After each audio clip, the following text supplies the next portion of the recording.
मुरादाबाद में 44 साल से बंद पड़े एक मंदिर के कपाट को आखिरकार खोल दिया गया।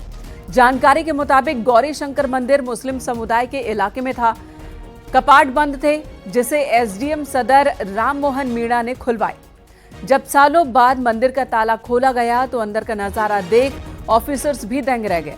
मंदिर के अंदर सफाई के दौरान जमीन से लगभग 3 फीट नीचे भगवान शिव और उनके परिवार की खंडित मूर्तियां दबी हुई थीं और अंदर की दीवार पर भगवान हनुमान जी की प्रतिमा मिली है।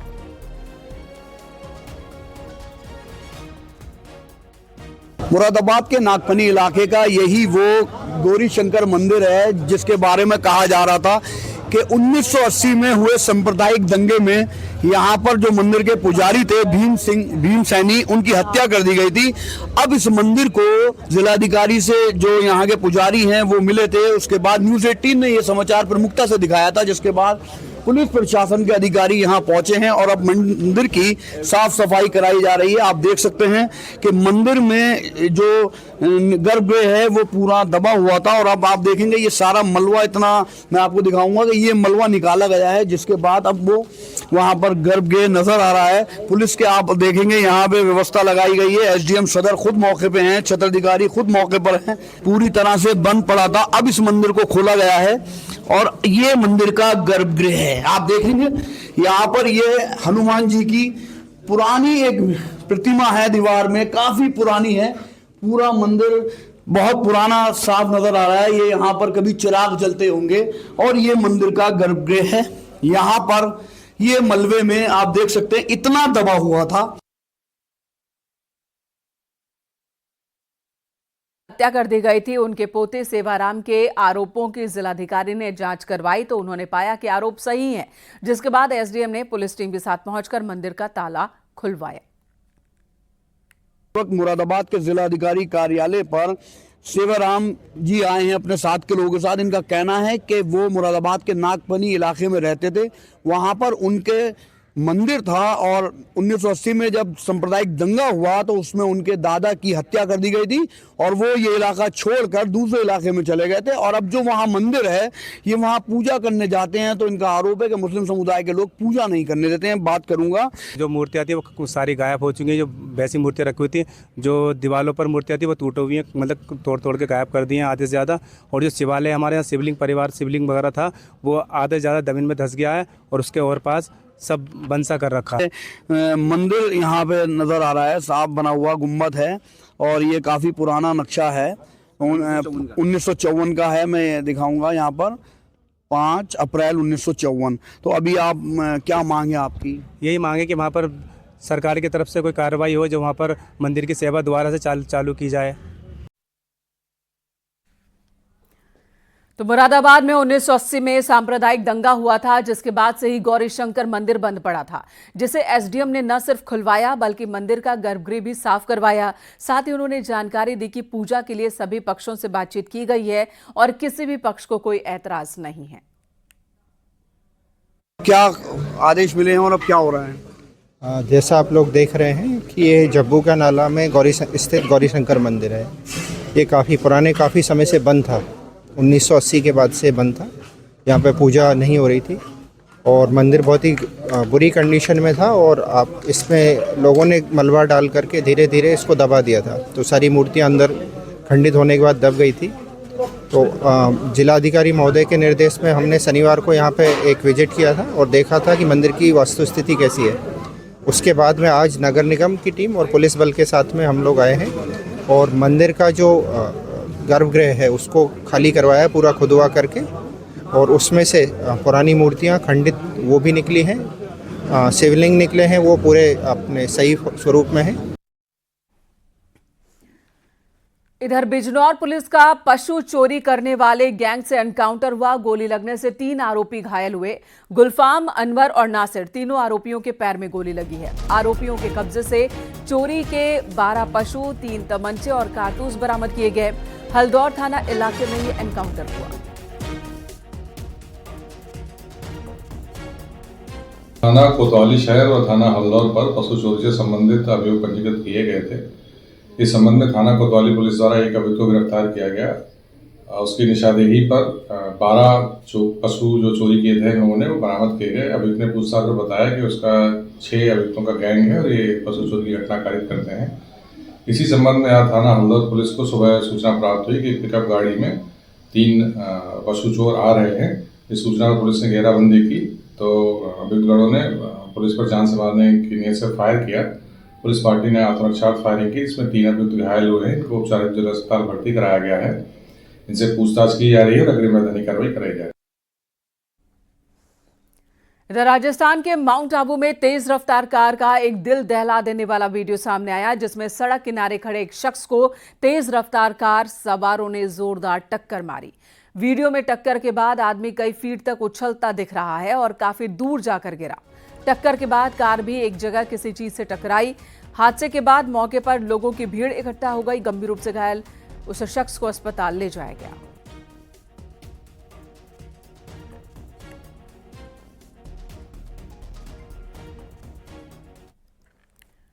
लखनऊ से खबर, जहां डीजीपी मुख्यालय से 2024 की वार्षिक रिपोर्ट जारी हुई और इस रिपोर्ट के मुताबिक महत्वपूर्ण त्योहारों और मेले में शांतिपूर्ण ढंग से संपन्न कराए जाने का जिक्र है। साथ ही अयोध्या मंदिर में श्री रामलला मूर्ति की प्राण प्रतिष्ठा शांतिपूर्वक संपन्न हुई, इस बात का भी जिक्र है। रिपोर्ट के मुताबिक मार्च 2017 से अब तक पुलिस एनकाउंटर में 217 अपराधी मारे गए, जबकि 7,799 अपराधी जख्मी हुए।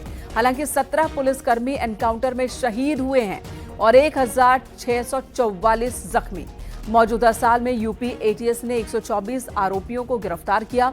एसटीएफ ने 9 बदमाशों को एनकाउंटर में ढेर किया है, जबकि 769 आरोपियों को गिरफ्तार किया है। एसटीएफ ने करीब 124 करोड़ रुपए से अवैध मादक पदार्थ बरामद किए हैं। मार्च 2017 से दिसंबर 2024 तक गैंगस्टर एक्ट के तहत 140 अरब 90 करोड़ रुपए की संपत्तियां जब्त की गई। इस रिपोर्ट के मुताबिक लखनऊ, गोरखपुर और बदायूं में 3 महिला पीएसी बटालियन बनाई गई हैं। एंटी नारकोटिक्स टास्क फोर्स ने तकरीबन 2,629 करोड़ रुपए के अवैध मादक पदार्थ बरामद किए। तो कोर्ट के आदेश पर 1,09,437 लाउड स्पीकर हटाए गए हैं।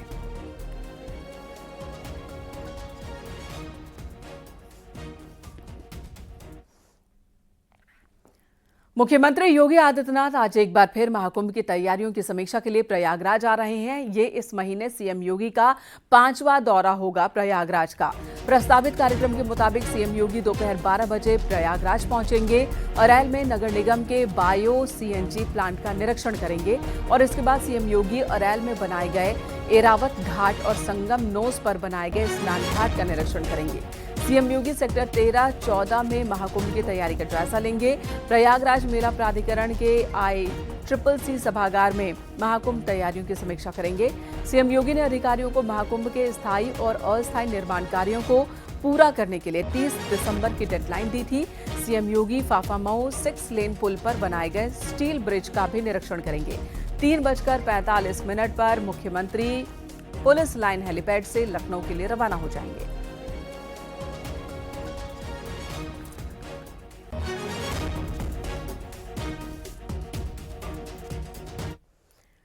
महाकुंभ 2025 की तैयारियां लगभग पूरी हो चुकी है। सबसे भव्य और दिव्य महाकुंभ के आयोजन का दावा किया जा रहा है। वहीं दूसरी तरफ सियासी वार पलटवार भी दिख रहे हैं।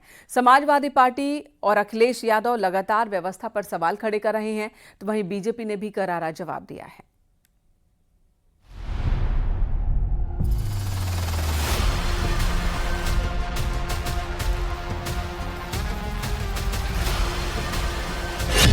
संगम नगरी प्रयागराज में महाकुंभ 2025 की तैयारियां लगभग पूरी हो चुकी हैं। एक तरफ देश और दुनिया के सामने अब तक के सबसे भव्य और दिव्य महाकुंभ के आयोजन का दावा किया जा रहा है, तो वहीं दूसरी तरफ भारी भरकम सियासी वार पलटवार भी दिख रहे हैं। समाजवादी पार्टी और अखिलेश यादव लगातार व्यवस्था पर सवाल उठा रहे हैं, तो वहीं बीजेपी ने भी इन्हें करारा जवाब दिया है। कुंभ का सवाल तो है ही तैयारी का सवाल, और मैं आपको बता दूं, कुंभ में निमंत्रण नहीं दिया जाता है। कुंभ में अपने आप लोग आते हैं, आस्था से आते हैं। हालांकि मैं किसी के बारे में कुछ कहना नहीं चाहता हूं, जो हम लोगों ने अपने धर्म के बारे में सीखा, समझा और पढ़ा है वो यही है कि ऐसे आयोजनों में लोग स्वयं आते हैं। जो वहाँ करोड़ों लोग आएंगे, क्या उनको निमंत्रण दिया जाता है? वो अपने आप आते हैं। तो समझ लो ये सरकार अलग तरह की है, अब आप हमसे बेहतर जानते हो।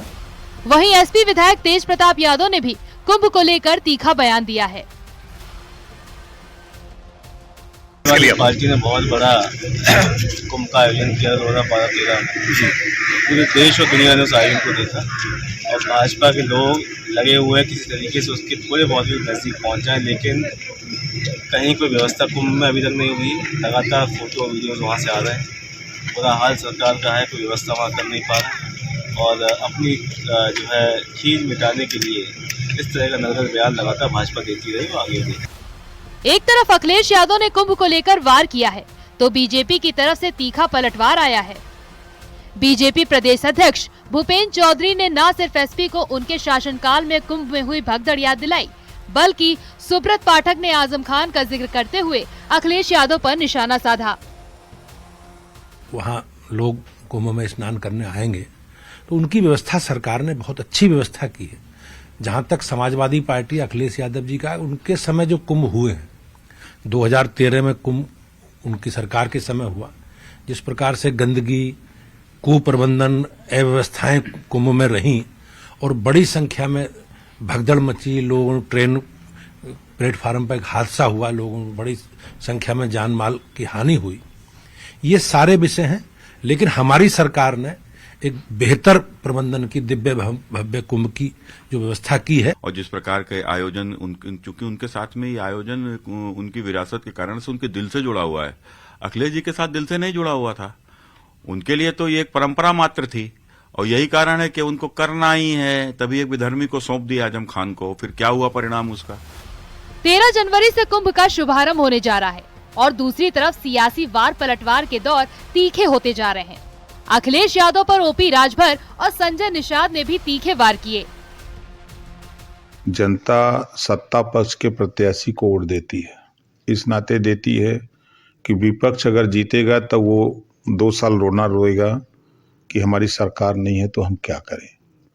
इस नाते जनता सत्ता पक्ष के साथ खड़ी रहती है। सारे जो मुसलमान हैं वो आज के दिन में वो तो शिकार हो गए मुगलों के द्वारा, पिछली सरकारों के द्वारा।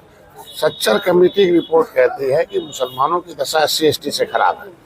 तो वो कौन खराब किया है? बेचारे बटन दबाए साइकिल का, नौकरी चला गया मिल्कमैन के पास, इनके हाथ में क्या लगा? गरीबी मुसलमानों की।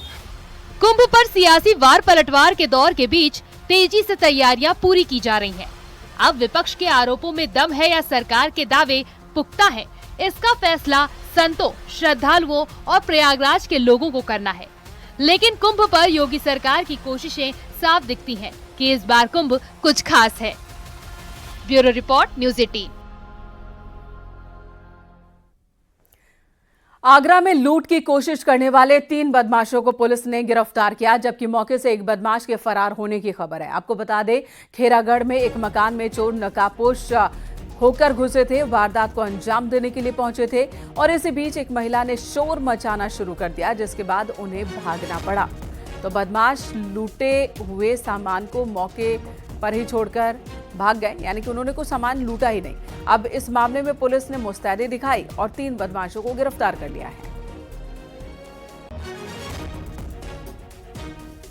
उस संदर्भ में मैं ये कहना चाहूँगा कि इसमें 3 लोग नहीं बल्कि 4 लोग शामिल थे, जिनके नाम लोकेंदर, अयान, अमान और आदित्य हैं। इन लोगों ने पहले सैया में इस चीज़ की प्लानिंग करी और उसके बाद चूँकि इसमें से अयान गिरिराज किशोर जी की अलमारी के कारखाने में पहले काम कर चुका था, उसको पता था कि घर में दिन में कब कौन रहता है। उसे इस बात की भली भांति जानकारी थी कि घर पे सिर्फ उनकी पुत्र वधू इस समय और उनके छोटे बच्चे होंगे। इसलिए इन तीनों ने घर में जबरन प्रवेश किया और लूटपाट करने की कोशिश की। वह कुछ चीज़ें घर से लेके गए। हरदोई में एक सनसनीखेज हत्या का मामला सामने आया, जिसमें 3 आरोपियों ने प्लाईवुड फैक्ट्री में काम करने वाले अपने साथी गंगाराम की पीट कर हत्या कर दी। मृतक के परिजनों ने गंगाराम की हत्या करने वाले आरोपियों के खिलाफ मुकदमा दर्ज कराया है। पुलिस ने तहरीर के आधार पर मामला दर्ज कर जांच शुरू कर दी है। पुलिस ने बताया कि फैक्ट्री के बाहर खाना के दौरान गंगाराम और आरोपियों के बीच विवाद हुआ था, जो धीरे धीरे मारपीट में बदल गया और मारपीट के दौरान ही आरोपियों ने गंगाराम को बुरी तरह से पीट दिया, जिसके बाद घायल गंगाराम को इलाज के लिए अस्पताल ले जाया गया, लेकिन इलाज के दौरान वहां उसकी मौत हो गई।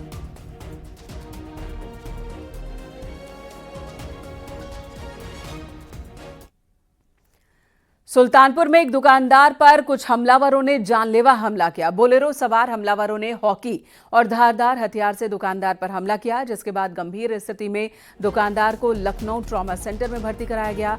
खबर के मुताबिक हमलावरों ने रास्ता पूछने के बहाने दुकानदार पर हमला किया था। फिलहाल पुलिस पूरे मामले की जांच कर रही है।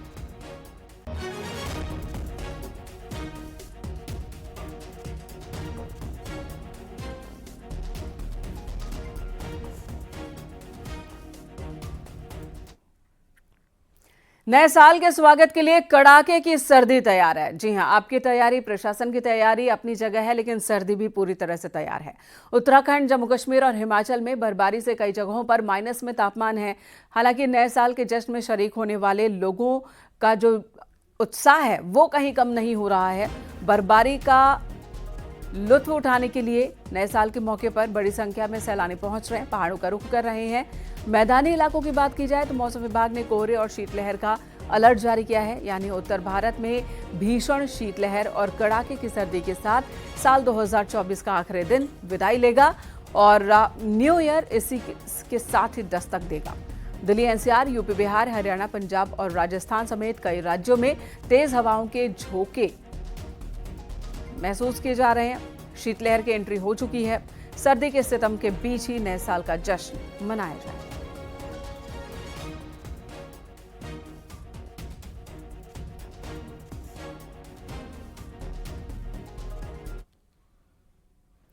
उधर गोरखपुर में नए साल के सेलिब्रेशन के मद्देनजर पुलिस मुस्तैद है।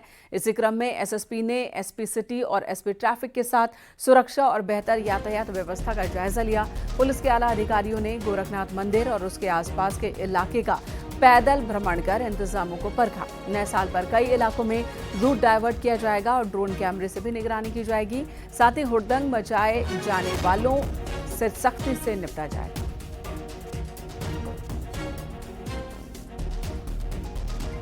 जनपद की सुरक्षा व्यवस्था, ट्रैफिक व्यवस्था, पब्लिक की सुगमता और सुरक्षा के संबंध में सभी अधिकारियों को पहले से निर्देशित किया गया है। हम सब अवगत हैं कि नए साल के उपलक्ष्य में सभी लोग अपने परिवार के साथ, परिवारीजनों के साथ धार्मिक स्थलों का भ्रमण करते हैं, धार्मिक स्थलों पर जाते हैं, कई आयोजन होते हैं। इसके अलावा लोग अपने परिजनों के यहाँ भी जाते हैं। तो सभी लोग सुरक्षित माहौल में सुगमता के साथ और ट्रैफिक की कोई समस्या उनके सामने ना आए, इसके लिए एक व्यापक प्रबंध किए गए हैं, व्यापक योजना बनाई गई है। साल 2025 की शुरुआत को यादगार बनाने के लिए ताज नगरी भी सजकर तैयार है और इस समय आगरा में पर्यटकों का सैलाब उमड़ा है। न्यू ईयर यादगार बनाने के लिए होटल्स के साथ ही रेस्टोरेंट और रूफटॉप पर भी तैयारी की गई है। पुलिस ने भी अपनी कमर कस ली है। पुलिस रात भर सड़कों पर मुस्तैद रहेगी और जो भी हुड़दंग मचाएगा उसके खिलाफ कार्रवाई करेगी। किसी ने शराब पीकर गाड़ी चलाई तो सख्त कार्रवाई की जाएगी। जो है इस वर्ष की आखिरी रात हर बार की तरह तमाम स्थानों पर पूरे आगरा जनपद में सेलिब्रेशन और तमाम सारे कार्यक्रम किए जा रहे हैं और उसको मद्देनजर रखते हुए पूरी जनपद की पुलिस जो है वो मुस्तैद और तैनात रहेगी और अलग अलग पॉइंट्स बना के जो हमारी मुख्य रोड्स हैं उन पे चेकिंग की जाएगी। ध्यान हमारा ये भी रहेगा कि कुछ नवयुवक नशे में तेज रफ्तार से गाड़ी चलाकर एक्सीडेंट कर देते हैं और घायल होते हैं और उनको अप्रिय घटना होती है, उसको रोकने के लिए बैरियर्स लगा के चेकिंग की जाएगी। लखनऊ पुलिस कमिश्नर कमांड पर नए साल की तैयारी को लेकर अहम बैठक हुई है। DGP Prashant Kumar, ADG law and order Amitabh Yash, Lucknow police commissioner समेत तमाम पुलिस ऑफिसर्स मीटिंग में शामिल हुए। नए साल को लेकर क्राउड मैनेजमेंट, ट्रैफिक मैनेजमेंट को लेकर निर्देश जारी हुआ है। आपको बता दें, आज और कल लखनऊ पुलिस का ऑपरेशन ऑल आउट चलेगा। सभी पुलिस ऑफिसर और कर्मचारी फील्ड पर रहेंगे। लखनऊ में व्यापक चेकिंग के निर्देश भी जारी हुए हैं। जो हमारे महत्वपूर्ण स्थल हैं विभिन्न जोन में, चाहे वो सेंट्रल जोन हो, चाहे ईस्टर्न जोन हो, चाहे सदर्न जोन हो, हमारे लुल्लू मॉल है, पलासियो का क्षेत्र है, हजरतगंज चौराहा है, बहुत सारे हॉट स्पॉट्स हैं। यहाँ पे काफ़ी संख्या में लोगों का आवागमन होता रहता है। तो वहाँ पे भीड़ प्रबंधन के लिए क्या इंतजाम किए गए हैं, क्या सुरक्षा के इंतजाम किए गए हैं, ट्रैफिक के क्या इंतजाम किए हैं, इन सब पे उन्होंने चर्चा की और अपनी तरफ से दिशा निर्देश दिए। नए साल से पहले सर्दी अपने पूरे शबाब पर है। उत्तर भारत में इस वक्त हड्डियां गलाने वाली सर्दी पड़ रही है। लोगों को इस परेशानी का सामना करना पड़ रहा है। पहाड़ों पर बर्फबारी तो मैदानी इलाकों में शीतलहर है। जम्मू कश्मीर हो या फिर हिमाचल या उत्तराखंड, नज़ारा हर जगह एक सा ही है। यही वजह है कि सैलानी भी बढ़ चढ़कर पहाड़ों पर बर्फ का लुत्फ उठाने पहुंच रहे हैं। हर कोई इस मनमोहक नज़ारे का साक्षी बनना चाहता है और आनंद लेना चाहता है।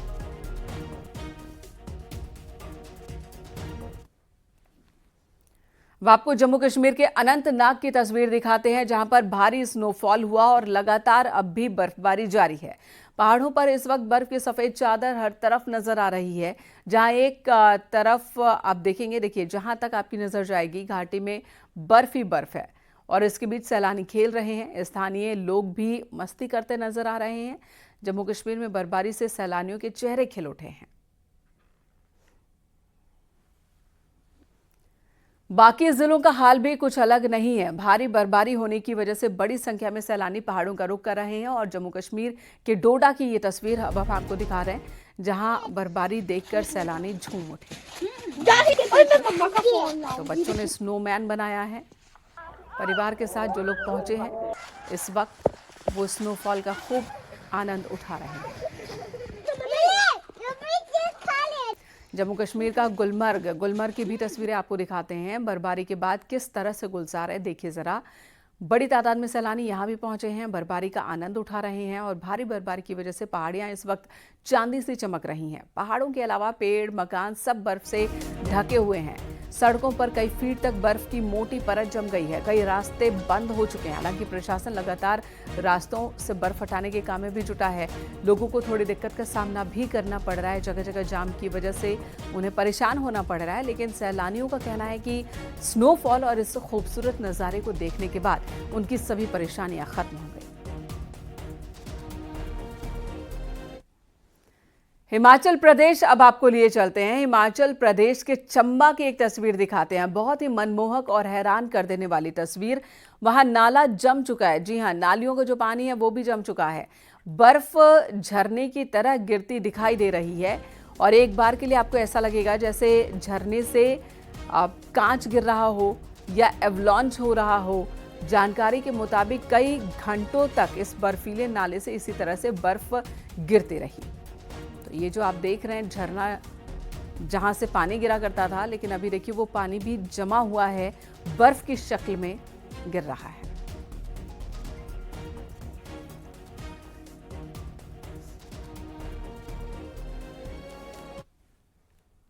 उधर हिमाचल प्रदेश के मनाली में भी काफी बर्फबारी हो रही है और यहां पर नए साल का जश्न मनाने के लिए भी तैयारी गजब की गई है। हजारों की संख्या में सैलानी पहुंचे हुए हैं। मनाली की ये तस्वीर देखिए। हर साल बड़ी संख्या में लोग यहां पहुंचते हैं। स्नोफॉल का आनंद उठाने के लिए पहुंचने वाले सैलानियों की संख्या कहीं ज्यादा बढ़ जाती है।